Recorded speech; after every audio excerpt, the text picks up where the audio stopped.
Hey, what's going on, Clipper people? It is me, William the Opinion Updike. And I am positive Chuck Mockler. And today here on Locked On Clippers, we're going to be talking about Luke Kennard and his season grade, the hunter Yeah. himself. It's also Thirsty Thursday. Every single Thursday, we talk about who and what we're thirsty for, what we want to see more of. Some of this is going to be about development for the young guys.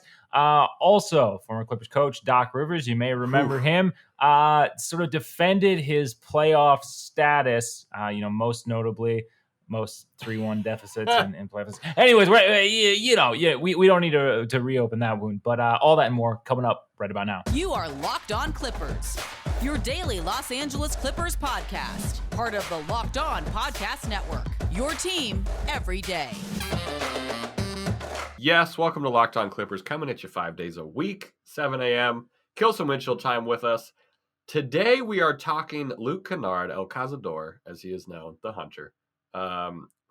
His season grade, going to give you some top-level stats right off the bat. He averaged 12 points, 3 boards, 2 assists, in 27 minutes per game over 70 games, which the more we do these, the more games played is starting to become something to grade on in terms of availability. For the Clippers, shot 45% on 6 3-point attempts per game, league best among players who played more than 15 games and took more than 3 threes. So Joe Harris, sorry, but Luke Kennard, because he played, was better than you. 44% on 3 2-point attempts per game, which is odd.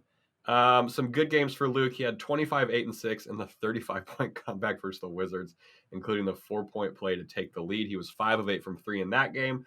23, 3 and 5 versus Orlando in a 2-point win. 7-11 from 3. We were at that game. And then 19 points versus the team across the hall in the December win, going 5 of 8 from 3. Will, what did we like from Luke Kennard this season? I mean, I think overall, like as a team-wide thing, I like that we finally figured out how to like ingratiate Luke into this, or integrate Luke rather into this offense. Yes.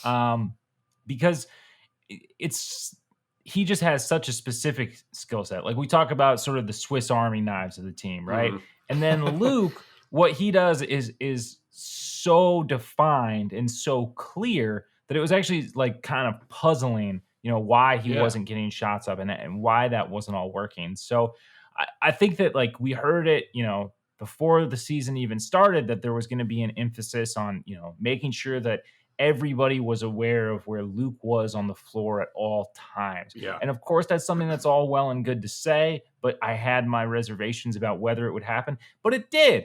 And I think for the most part, I post All-Star break, I think we saw some hesitancy from him. Sure.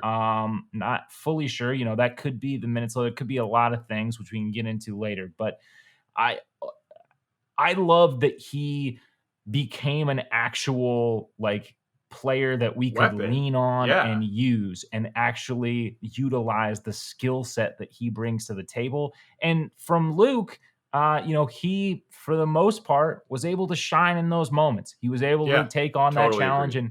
And yes, while he does have this skill set, it's something quite different to do it in high leverage situations and in big moments. And we saw it again and again and again. How many times was a timely Luke Kennard 3, a total momentum shift for this entire team? It's just, it's things like that I don't know, that for whatever reason, I really stick with me because it's like a little bit of an intangible. I hate to bring up unstatable, but there's something about a timely 3 and you can still be down double digits, but it just shifts the mood. Getting an easy bucket. So I think that was great to see from him this season. What did you like from Luke? Yeah, I mean, he was everything as advertised, right? This was the year his contract kicked in.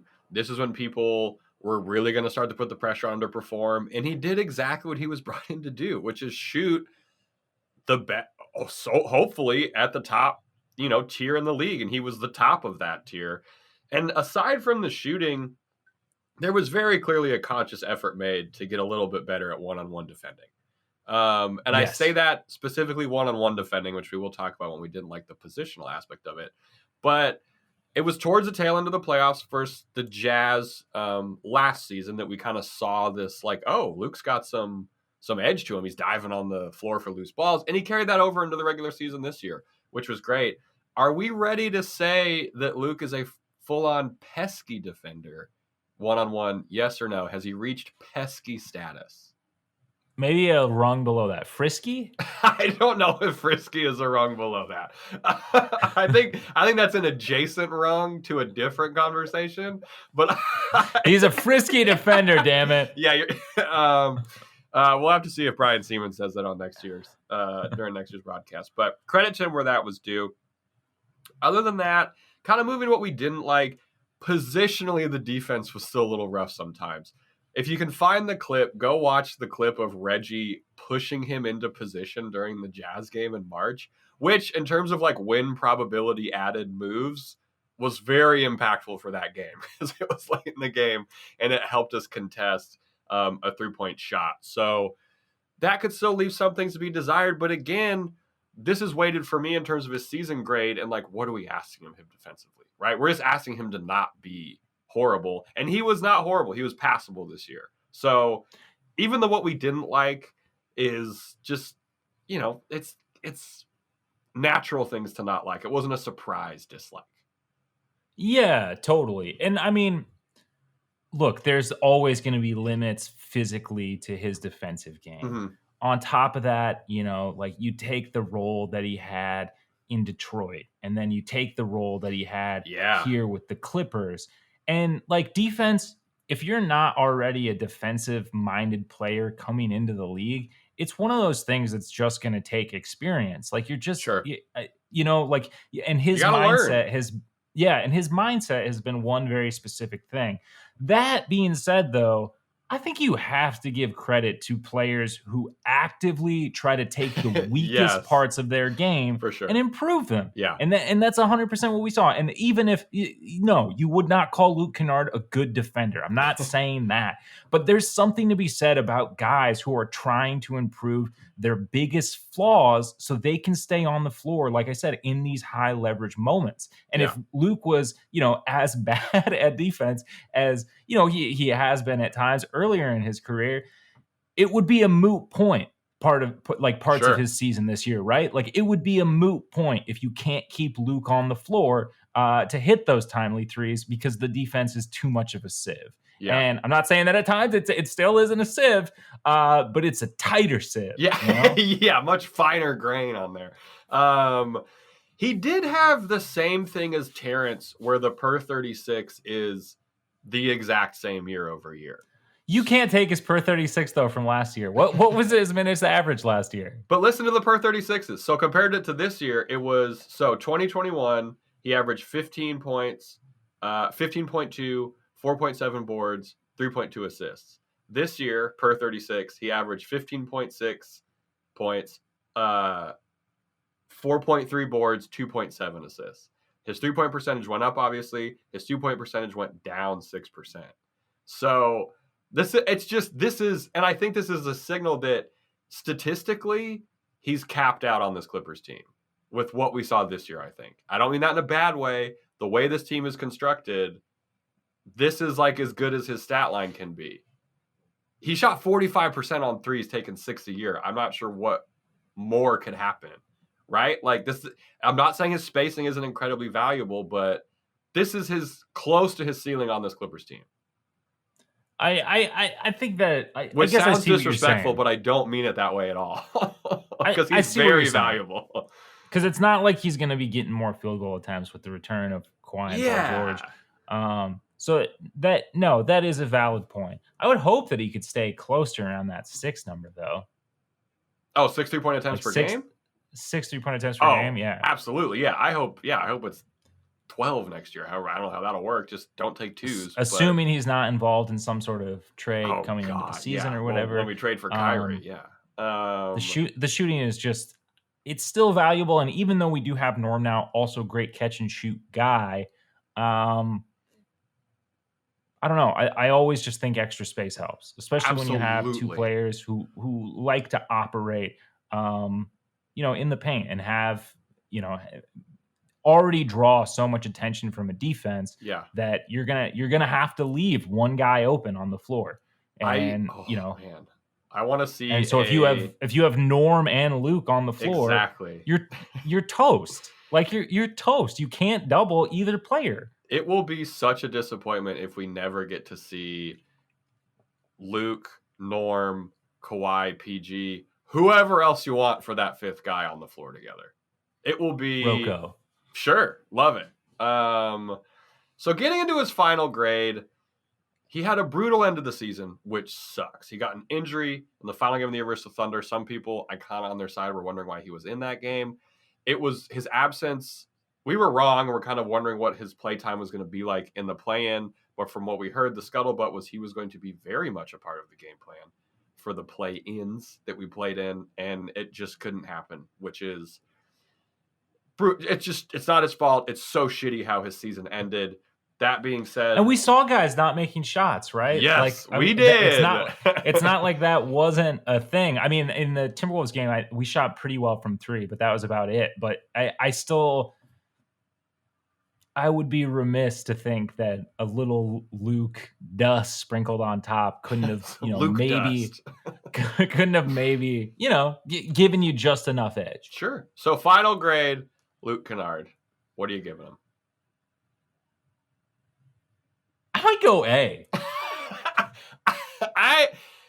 He benefits from needing to do one thing, and he does it the best in the league. I'm going B+. That's fair. Yeah. Well, he's second highest grade. I mean, he's got the second highest grade. Shout out Luke Kennard. If you're from Ohio and you're listening to us right now, let us know what grade you would give him. I already know what you would give him if you're from Ohio. It's an A. Don't talk to us about how Reggie Jackson didn't pass to him. We're not here to hear about that. Coming up, we're talking a whole mess of stuff in Thirsty Thursday. A fresh thirst for an old player, some young guy stuff, and then maybe some random vet stuff. But first, Will, if I wanted to bet online, I don't know where to start. Where do I go? So you got to check out betonline.net. Oh, okay. It's very simple. BetOnline.net is your number one source for all your betting stats and sports info. You can find all the latest sports developments, league reviews, and news, including this year's basketball playoffs and the start of the Major League Baseball season. BetOnline is your continued source for all your sporting wagering information, from live betting to playoffs, esports, and more. Head to the website today or use your mobile device to learn more about the trends and action. BetOnline, where the game starts. All right, welcome to Thirsty Thursday, where we're talking a bunch of stuff. Let's talk this Blake Griffin thirst, because we touched on it on yesterday's pod, but Blake liked a tweet about returning to the Clippers, and everyone on Clippers Twitter was like, oh shit, like, let's bring Blake back. Why? Am I an asshole? Why? I know the nostalgia factor. I'm not pretending. I'm staring at a Blake Griffin bobblehead on my desk right now. I love Blake Griffin. I have the old Los Angeles jersey in blue. But, like, if this is not the third center on a min, I don't know, man. Am I jaded? Is this too close to the season being over that I'm jaded? No, I think that you're absolutely correct. Look, Blake had a couple of nice plays in, what was it, game 3 for Brooklyn? Well, there's only 4 to choose from, so yeah, I believe it was game 3. Game 3 where, I mean, Jaylen Brown still kind of continued to cook him, but he was doing his best to stay in front of him. And, he hit some timely threes. Yes.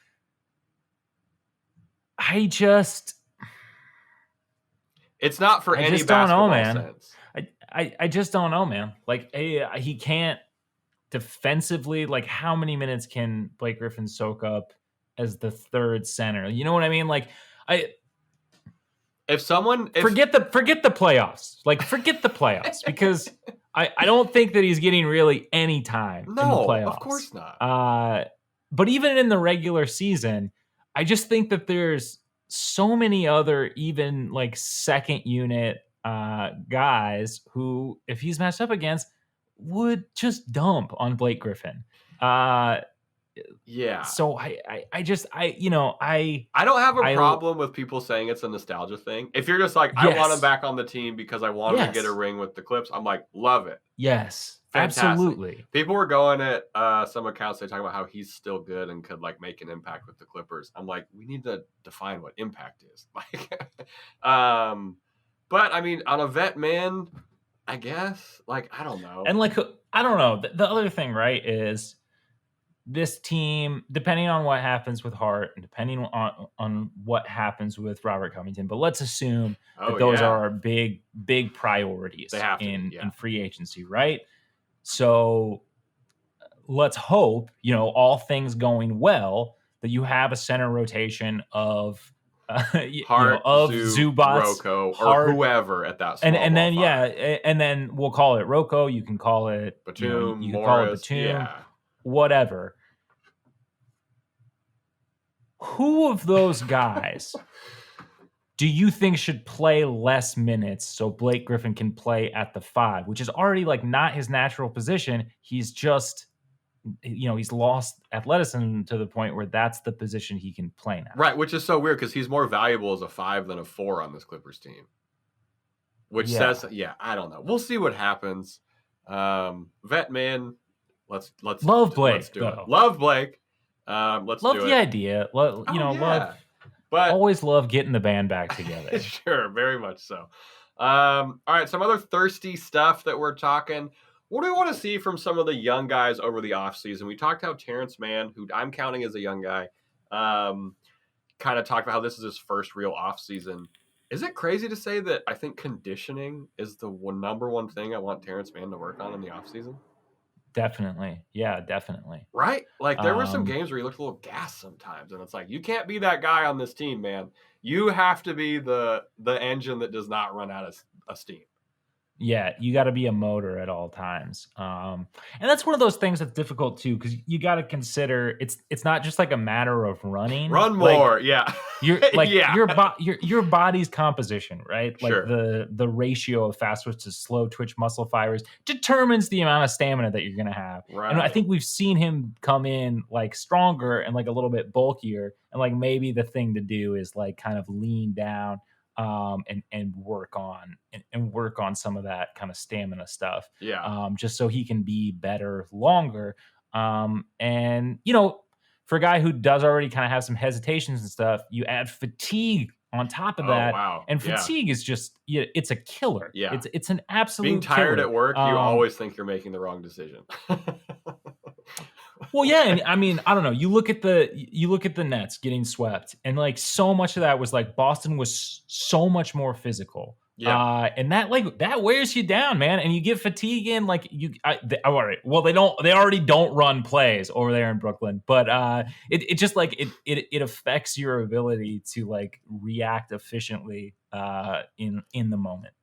Totally agree. And less turnaround jumpers. Brandon Boston Jr., I mean, just more weight. Like, he started to be more aggressive around the basket, like towards the end of his 800 total minutes this season, which was like the biggest development for me was that. And then he showed some really nice passes, actually, like just some decision making that he made in the latter half of the season that he would not have even thought about in the beginning. But I think the biggest thing for me, just put some weight on, you know, let's just get bulked up a little bit.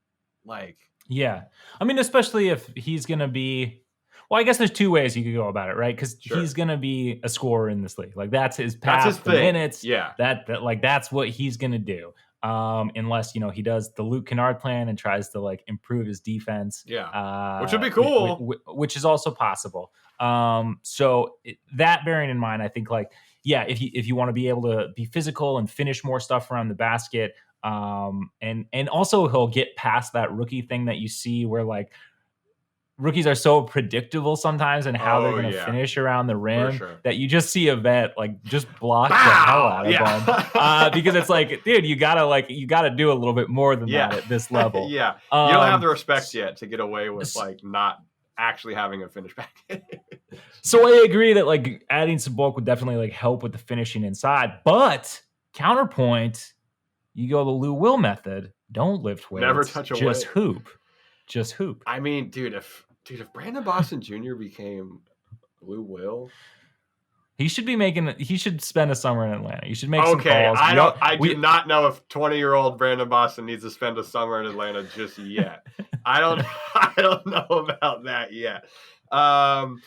Jason Preston, just don't get hurt and be ready for the season. Like, I don't. He's bulked up a lot. We've Yes, talked a lot he about has. like just people's like physical sort of changes like needing to be made. I'm curious to see. I'm curious to see like just what he looks like when he hits the court, because it's a he's lot such different an- than the summer league. This year's summer league is going to look a lot different from Jason. Oh, Preston. physically for sure. The thing for Preston though, for me, is like it just still feels so unknown. We don't know anything. We've heard like time and time again that like the organization is really high on him. People are very high on him internally. They're high It's on like Keon what we too, hear. but- What we hear again, fair enough, is what we hear like again and again and again. And so like I'm obviously not going to get down on the guy. You know, he's a former blocker. He probably listens to this podcast, but I just have to see it. You know, Yeah. I'm at a point with Preston where like he's still a rookie. We don't know. Like, it's just not. I just don't know. And what we saw, you know, in the summer league wasn't necessarily great towards the end. You know, he was kind of making some improvements, but yeah, man, it's a raw deal that this is the season that he sustained an injury when it was like his most likely chance to getting some developmental like minutes at this stage. Yeah.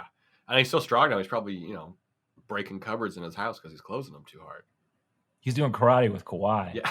Oh man, they are about to chop y'all up. And then the one thing I think we need a vet to work on in this offseason is Marcus Morris. Don't come in with any extra weight on the frame. Don't bulk up. Agreed. Why did everyone think this was a good idea at the beginning of this year? Everyone we talked to was like, oh, he bulked up a lot. You're like, he doesn't need to do that. He's never. Well, that's kind of why I made the that. point. Like that's kind of why I made the point too. With like your body composition, like does determine your stamina. Yeah. And so like if you're getting bigger, especially like as you're getting older, man, You're it's going to be slower. really difficult. Yeah, like it's going to be really difficult for you to like maintain like the gusto, sort of like as these games get later and later, and you know. You do kind of tend to add on bulk as you get older. Like it's just easier than when you're young. Yeah. But yeah, it definitely shouldn't be a goal of his. Yeah. He should be, I don't know, get him a Peloton. I don't know. I'm saying swim. Isn't swimming supposed to be really good calorically? I'm saying daily yoga for everyone on the team. Oh, easy. Yeah. No problem. All right, coming up, we got a whole mess of stuff in shavings to talk about. We got to talk about Doc Rivers' comments. We got to talk about Jerry West trying to take things to the Supreme Court. But first, we got to give a shout out to Rock Auto. This episode is brought to you by Rock Auto. With the ever-increasing numbers of makes and models, it's now impossible for your local chain auto parts store to stock all the parts you need. Why endure often pointless or seemingly intimidating questioning? Is your Odyssey an LX or an EX, idiot? And wait while the person behind the counter orders the parts on their computer.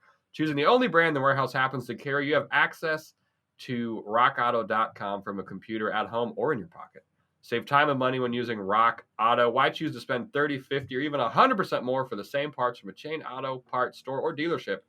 Go to rockauto.com right now and see all the parts available for your car or truck. Right, Locked On in their How Did You Hear About Us box so they know we sent you. Amazing selection, reliably low prices, all of the parts your car will ever need. rockauto.com. All right, so we're talking shavings. We got a bunch of stuff to kick around in here. Should we start with Doc? We have, dude, yes, because it's starting to breach into weird territory. But so Doc was like asked inevitably as the Sixers find themselves in a game 6 versus the Raptors, the day you'll be listening to this, just kind of about his record blowing 3-1 leads and things like that. And he kind of went off. He went off kind of rightfully so. Like if you were asked about all the mistakes you've made at work, you would probably respond the same way as this. He talked about how he didn't get enough credit for the Magic being an 8 seed, kind of threw the roster on the bus a little bit. Talked about how CP3 being hurt cost things, said anything can happen in the bubble, which is true. That doesn't really explain the Trezon Jokic minutes.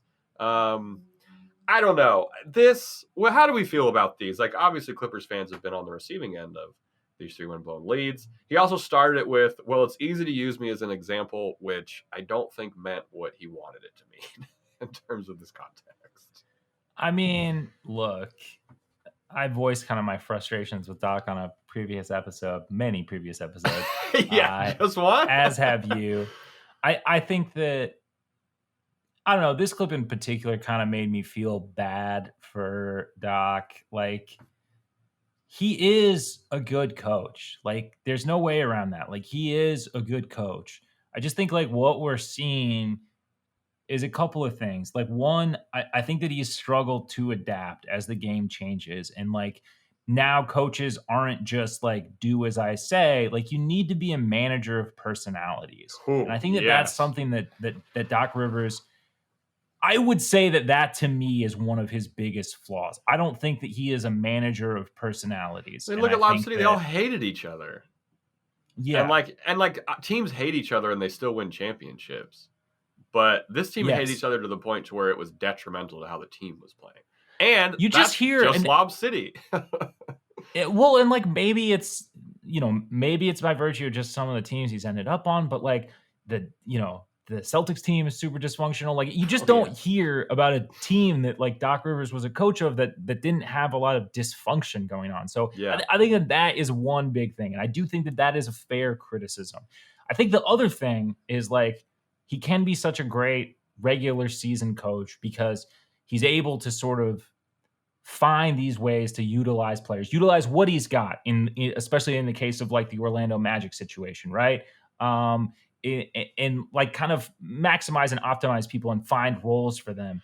I think where it goes awry is that, he's just hesitant to change. And I think that he doesn't listen to his Doc, if I was Doc and I'm looking to extend my career, I am keeping the best assistant coaches I can find around me, and I am listening to them. I was going to say, and I think that is the difference. Because his assistant coach, Ross, you had Ty Lue as an assistant coach, which even you could put Ty Lue and then 3 bags of like flour or something, and you still probably have one of the better assistant coach lineups like in the league. And that's what gets me, is the stubbornness sometimes. It's where you're just running your head into the wall. And all I can see in my head right now is Jokic backing down Trez. That's literally all I can see in my head right now. And everyone just going, why are you doing this? Why are you doing this? Why are you doing this? Well, it worked before, so it's bound to work again. I'm also seeing that we made no adjustments at halftime. We came out, we just kept doing the same thing, ended up working. You're like, what? That's not good. But yeah, so I don't know. Hope Doc wins. I don't know. Hope you're doing well, buddy. I hope, dude, for his legacy's sake, I hope they don't blow this lead to the Raptors. Yeah. First ever 3-0 loss. Come on, man. Against a hobbled Raptors team. We're not talking. Oh man. All right. So the Clippers posted some pictures of Kawhi Leonard working out. He was shooting baskets. He was lifting a spherical weight. Are we hyped or numb to these after what happened during the season with the Clippers posting footage of him working out?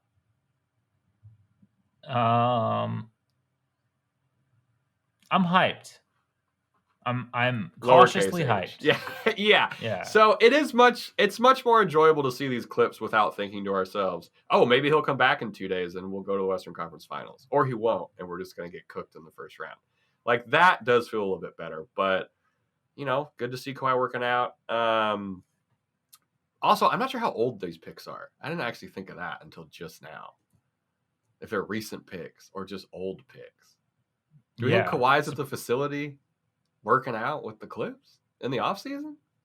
Yeah, I don't know. Does he stay at his downtown place when in the offseason he's not in San Diego? I'll tell you what. You live downtown. I'm downtown a lot. If I don't see Kawhi downtown, he's not living downtown.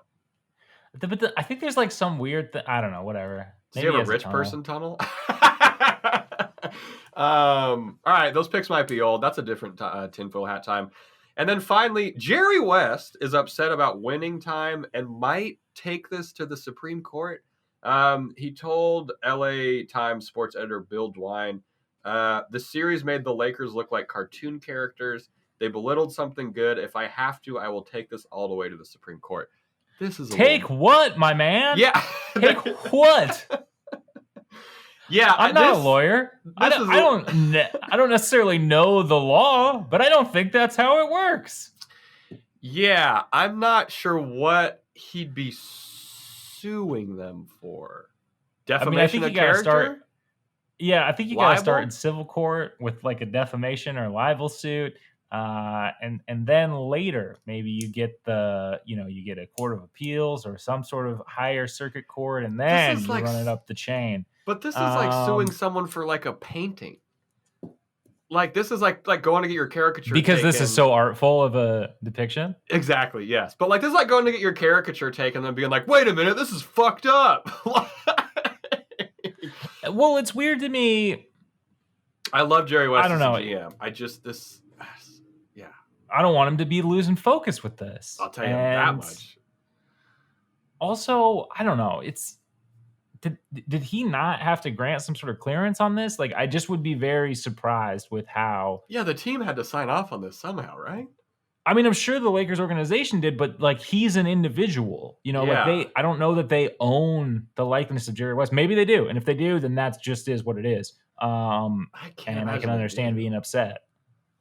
Yeah, but I don't know. The Supreme Court? Come on, man. The groundbreaking case in like freedom of expression is Jerry West v. home box office. Man, what he should do instead is just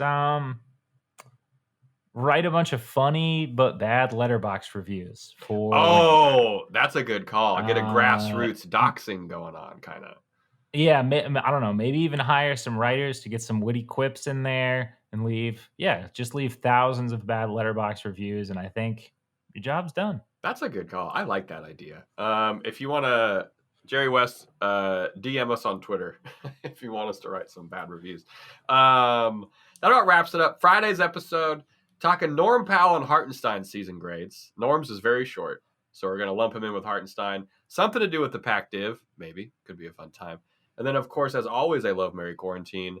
Will, I'm going to check the reviews right now, but if someone wanted to give us season grades, where could they possibly do that? Yeah, so if you want to leave us a rating or review or toss in your season grade for this show, you can do that over on Apple Podcasts or the podcast app on your mobile device. You can also do it over on Spotify now, which is a newer feature they introduced. So be sure and sort of leave a review there to kind of help the show out. It would be a big favor to us. Yes, it would. And, regardless of how you rate us grade-wise this season, we appreciate the support. We'll love it.